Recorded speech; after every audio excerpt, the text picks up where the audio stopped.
नमस्कार दोस्तों, उम्मीद करते हैं कि आप लोग बहुत ही अच्छे होंगे। आप में से काफ़ी सारे लोग जो है पीएम इंटर्नशिप स्कीम के बारे में जानना चाहते हैं, क्योंकि मैंने जो है 2 वीडियो बनाकर आप सभी को जानकारी दिया था कि पीएम इंटर्नशिप योजना क्या है और इसका जो ऑनलाइन फॉर्म है वो कैसे भर सकते हैं। काफ़ी सारे लोग का जो है अलग अलग यहाँ पे हमें कमेंट देखने को मिला हुआ है। कुछ लोगों का सवाल है कि हम जो है रेगुलर पढ़ाई कर रहे हैं तो क्या हम फॉर्म को भर सकते हैं कि नहीं भर सकते हैं। मेरे साथ एक और व्यक्ति जुड़े हुए हैं जो कि मुझे पर्सनली व्हाट्सअप करके जो है मैसेज करके पूछे हुए हैं कि क्या हमें इंटर्नशिप करने के लिए जो भी कंपनी है वहाँ पे जाना होगा या फिर घर बैठे ही हम इंटर्नशिप कर लेंगे। इंटर्नशिप करने से हमें फ़ायदे क्या होंगे, इंटर्नशिप में हमें बेनिफिट किस तरह से मिलेगा, ठीक है, वगैरह वगैरह बहुत सारे जो है कमेंट आप लोग का किया गया है। तो सभी का तो रिप्लाई हम पर्टिकुलर नहीं कर पाए हैं, तो इस वीडियो में जो है कवर करेंगे। और बेसिकली आपके मन में भी किसी प्रकार की कोई भी डाउट होगा कि पीएम इंटर्नशिप स्कीम क्या है, किनको जो है इसमें इनरोल करना चाहिए और किनको नहीं करना चाहिए, कोई फ़ायदा नहीं होगा। अगर आप करेंगे उस प्रकार के व्यक्ति हैं तो कोई भी आपका फ़ायदा नहीं होने वाला है। तो देखिए, सबसे पहले इनके जो क्राइटेरिया है ना उसके बारे में हम समझने की कोशिश करते हैं, फिर बताएंगे किस तरह से क्या होने वाला है। देखिए, क्राइटेरिया की हम बात करें तो अगर आपने 10वीं कंप्लीट कर लिया हुआ है, ठीक है, या फिर आपने 12वीं कंप्लीट कर लिया हुआ है, या फिर यूँ कह लें कि आपने जो ग्रेजुएशन वाला किसी प्रकार की कोई भी कोर्स होता है, जैसे कि आपने बीएससी किया हुआ है, बीए किया हुआ है, या फिर आपने बीकॉम किया हुआ है, बीसीए किया हुआ है, तो इस प्रकार के जो भी ग्रेजुएशन लेवल का पोस्ट होता है, डिग्री होता है, अगर आपने किया हुआ है तो कहीं ना कहीं आप एलिजिबल हैं, फॉर्म को भर सकते हैं।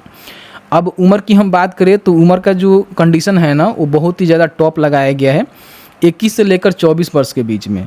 तो मान लीजिए अगर आपने केवल मैट्रिक पास किया हुआ है तो आपका उम्र अभी 16 साल 17 साल ही होगा, तो आप तो फॉर्म को नहीं भर पाएंगे। लेकिन हाँ, अगर कोई व्यक्ति मैट्रिक करके छोड़ दिया हुआ है, कहीं जॉब वॉब मान लीजिए उसको नहीं मिल रहा है, तो वैसे जो व्यक्ति है ना वो यहाँ पे फॉर्म को भर सकता है, उसका 21 से लेकर 24 वर्ष के बीच में उम्र है। तो इसमें और भी कंडीशन है कि आपका जो पारिवारिक आय है ना वो 8 लाख रुपए से कम ही होनी चाहिए, ठीक है, तो ही आप फॉर्म को भरेंगे, आपको बेनिफिट मिलेगा। और 2 कंडीशन और भी अप्लाई होता है कि अगर आप मान लीजिए कहीं रेगुलर बेसिस पे फुल टाइम आप कहीं जॉब कर रहे हैं तो यहाँ पे अप्लाई नहीं कर सकते हैं, आपके लिए नहीं है। मान लीजिए आप फुल टाइम कोई कोर्स कर रहे हैं, जैसे कि मान लीजिए आप बीटेक कर रहे हैं जो कि फुल टाइम कर रहे हैं, या फिर आप एमबीए कर रहे हैं, या फिर कोई भी आप किसी प्रकार की कोर्स कर रहे हैं, ग्रेजुएशन भी आप मान लीजिए फुल टाइम कर रहे हैं, तो आप इसके लिए अप्लाई नहीं कर सकते हैं, क्योंकि आपको तो टाइम है नहीं। तो आप किस तरह से इंटर्नशिप का जो ट्रेनिंग है उसको लीजिएगा, ठीक है, तो आपके लिए नहीं है। जो लोग फुल टाइम ग्रेजुएशन कर रहे हैं, ठीक है, या फिर फुल टाइम किसी प्रकार की कोर्स कर रहे हैं, या फिर फुल टाइम जॉब कर रहे हैं, तो आपके लिए नहीं है, आप मत भरिएगा। क्योंकि इसमें होता क्या है कि आपको जो है कंपनी में जाकर जो है जो अनुभव है वो लेनी होती है, ठीक है। अब यहाँ पे हम बात कर लेते हैं कि इसमें बेनिफिट क्या मिलेगा। तो जैसे कि मान लीजिए आप सारे अर्हता को फुलफिल करते हैं, आपके पास किसी प्रकार की जॉब नहीं है, आप चाहते हैं कि अपने आप को जॉब के लिए प्रिपेयर करना, क्योंकि आप सभी को पता ही है किसी भी सेक्टर में जाइएगा, किसी भी कंपनी में जाइएगा तो कहीं ना कहीं आपके स्किल के बेसिस पे ही आपको जॉब देखने को मिलेगा। तो सरकार की मंशा यही है ना कि अगले 5 सालों में लगभग 1.5 करोड़ जो लोग हैं ना उनको स्किल डेवलपमेंट करना। यानी कि आप सभी को पता ही है कि मान लीजिए इंडिया के आप देखेंगे टॉप 500 कंपनी, जिसमें जो है बहुत बड़ी बड़ी कंपनी आती है, वो चाहे अडानी ग्रुप का हो, रिलायंस ग्रुप का हो, या फिर किसी प्रकार की ग्रुप की कंपनी हो, तो उस कंपनी में ऑन द स्पॉट जाकर आपको जो है वहाँ पे अनुभव करने का मौका मिलेगा। और आप ये डायरेक्ट नहीं कर सकते हैं, गवर्नमेंट का जो है टाई अप है जिसके माध्यम से फॉर्म को भरेंगे तो कहीं ना कहीं इंटर्नशिप आपको देखने को मिलेगा, ठीक है। तो सबसे पहला इसका बेनिफिट यही है कि आपको जो है 12 मंथ का इंटर्नशिप मिलेगा, यानी कि कंपनी में ट्रेनिंग मिलेगा। अब ये डिपेंड करता है कि आप जो है कौन से फील्ड में जाना चाहते हैं। बहुत सारे जो है अलग अलग सेक्टर हैं, बहुत सारे अलग अलग जो है टाइप के इसके लिए अप्लाई कर सकते हैं, और उसी सेक्टर में जो है उसी से रिलेटेड जो लोग हैं ना जो कि कंपनी में वर्क करते हैं उनके साथ जो है असिस्टेंट्स के रूप में, सहायक के रूप में आपको काम करना होगा। तो कहीं ना कहीं आपको अनुभव देखने को मिलेगा, और इससे जो है कंपनी का भी प्रॉफिट होगा और आपका भी प्रॉफिट होगा। कंपनी का प्रॉफिट इसलिए होगा कि कंपनी आपको 500 रुपये जो है पर मंथ देगी, लेकिन आप उनके कंपनी में काम करेंगे तो कहीं ना कहीं आपको अनुभव मिल रहा है, और कंपनी को आप काम करके दे रहे हैं तो कहीं ना कहीं कंपनी को प्रॉफिट हो रहा है। तो कंपनी आपको इंटर्नशिप दे रही है, और गवर्नमेंट जो है आपको 45 रुपये देगी, मतलब गवर्नमेंट आपको कंट्रीब्यूट करेगी कि चलो भैया आप वहाँ पे इंटर्नशिप कर रहे हैं तो जो भी आपका खर्चा पानी होता है, मान लीजिए 5 रुपये में तो कुछ होता नहीं है, लेकिन हाँ कहीं ना कहीं आपको अनुभव मिल रहा है, आपका जो स्किल है उसको डेवलप किया जा रहा है। तो ये सबसे बड़ी चीज़ें हैं, ठीक है।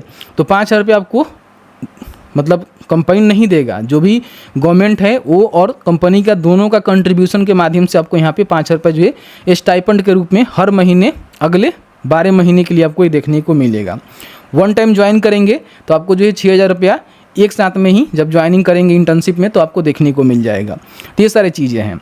अब ये देखिए यहाँ पे हम बात कर लेते हैं कि मान लीजिए अगर आप इंटर्नशिप लेना चाहते हैं तो सबसे पहले ध्यान रखिएगा कि जो भी कंपनी के लिए आप इंटर्नशिप के लिए अप्लाई करेंगे उस कंपनी में जाकर जो है आपको अनुभव करना होगा, सीखना होगा। ऐसा नहीं है कि घर बैठे आप कर सकते हैं, बिल्कुल भी नहीं। आपको जो है कंपनी में जाकर जो है अनुभव लेना होगा और कंपनी के माध्यम से ही ट्रेनिंग आपको दी जाएगी, जिसके माध्यम से आपके पास जो रियल लाइव मतलब अनुभव होता है, एक्सपीरियंस होता है, वो आपको देखने को मिलेगा। ठीक है, तो इस तरह से सारी चीज़ें होने वाले हैं।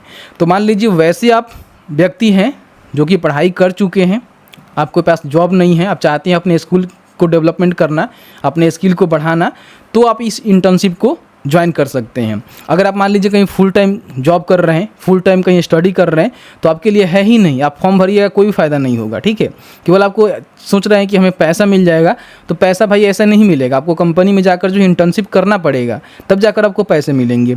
और इंटर्नशिप करेंगे तो कहीं ना कहीं वहाँ पर रहने खाने का भी व्यवस्था खुद से करना होगा, क्योंकि इसमें कहीं भी मेंशन नहीं है कि जो भी कंपनी है आपको रहने खाने का भी व्यवस्था देगी, तो आपको अलग से चार्ज होगा, वो आपको भरना होगा। तो ये सारी चीज़ें हैं। तो बस यही है कि स्कीम है, उतना बड़ा कोई ये नहीं है कि आपको जो है पैसे ऐसे ही मिल जाएंगे। बहुत टफ प्रक्रिया है।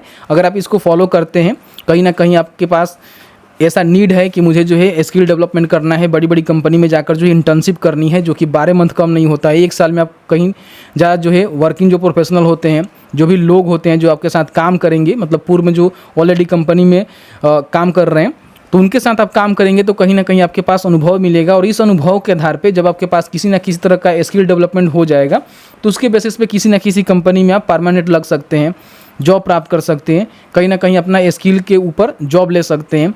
या फिर मान लीजिए आपको बिजनेस आइडिया आता है तो बिजनेस भी कर सकते हैं। तो कई सारे ऐसे चीज़ें हैं। सरकार आपको बिजनेस करने के लिए कई सारे जो अलग अलग स्कीम के माध्यम से प्रोत्साहित कर रही है। तो ये सारी चीज़ें हैं, आप कर सकते हैं। ठीक है, तो अगर आप फुल टाइम स्टडी कर रहे हैं, फुल टाइम आप जॉब करते हैं, तो आपके लिए नहीं है, क्योंकि इन्होंने पोर्टल पे साफ साफ लिख दिया हुआ है। तो इस चीज़ों को ध्यान रखिएगा। तो मैंने जो है पूरी जानकारी बताया। बाकी आपके मन में कोई भी सवाल होगा इस वीडियो से रिलेटेड, नीचे कमेंट सेक्शन खुला हुआ है, कमेंट करके पूछ सकते हैं। और बाकी आपको ध्यान रखना है कि आपको जो है कंपनी में जाकर ही, जो कंपनी के वर्किंग स्थल होता है, वहाँ पे जाकर ही आपको वर्क करना होगा। तो ये सारी चीज़ें हैं, मैंने आपको क्लियर करके बताया हुआ है। फिर भी आपके मन में किसी प्रकार की कोई भी सवाल होगा इस वीडियो से रिलेटेड ज़रूर पूछिएगा। चलिए मिलते हैं एक नए वीडियो में एक नए टॉपिक के साथ। तब तक के लिए वीडियो देखने के लिए बहुत बहुत धन्यवाद।